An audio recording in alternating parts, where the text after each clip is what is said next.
मोदी ने आज राजधानी दिल्ली में इंडिया यूके टेक समिट को भी संबोधित किया। पीएम ने ब्रिटिश पीएम का स्वागत करते हुए कहा कि विज्ञान और तकनीक से भारत और ब्रिटेन के रिश्तों को बेहतर बनाने में मदद मिलेगी। प्रधानमंत्री नरेंद्र मोदी ने इंडिया यूके टेक सम्मेलन को संबोधित किया। इंडिया यूके टेक सम्मेलन के दौरान प्रधानमंत्री नरेंद्र मोदी और टेरेसा मे ने यूके और भारत के अच्छे और मजबूत संबंधों पर जोर दिया।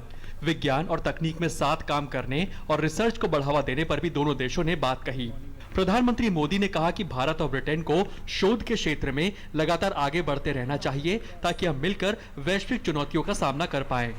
Our innovative entrepreneurs, talented workforce and R&D capabilities combined with large markets, demographic dividend and increasing e-competitiveness offer new growth sources for the world economy. प्रधानमंत्री ने कहा कि सस्ती स्वास्थ्य सुविधाएं, क्लीन एनर्जी और तकनीक कुछ ऐसे क्षेत्र हैं जो भारत और ब्रिटेन के बीच व्यापार को बढ़ावा दे सकते हैं। प्रधानमंत्री मोदी ने उम्मीद जताई कि मेक इन इंडिया भारत और ब्रिटेन के द्विपक्षीय रिश्तों का एक अहम हिस्सा होगा। We also expect Make in India to be a key sector of bilateral engagement. Advanced manufacturing is a special endeavor under this program.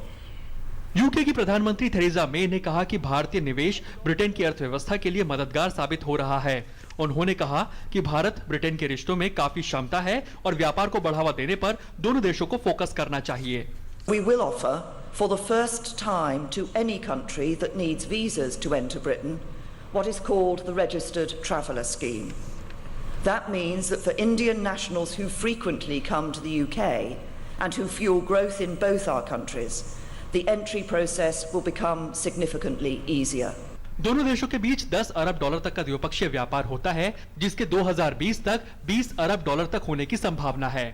आने वाले दिनों के अंदर वर्चुअल रियलिटी नाम की तकनीक आपको भारत में और भी ज्यादा दिखाई देगी।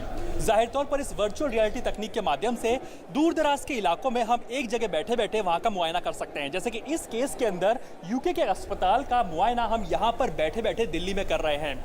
जाहिर तौर पर इंडिया यूके टेक समिट से जहां एक तरफ भारत के स्टार्टअप्स और उद्यमियों को बढ़ावा मिलेगा, तो वहीं दूसरी तरफ देश के डिजिटल इंडिया कैंपेन को भी काफी ज्यादा फायदा होगा।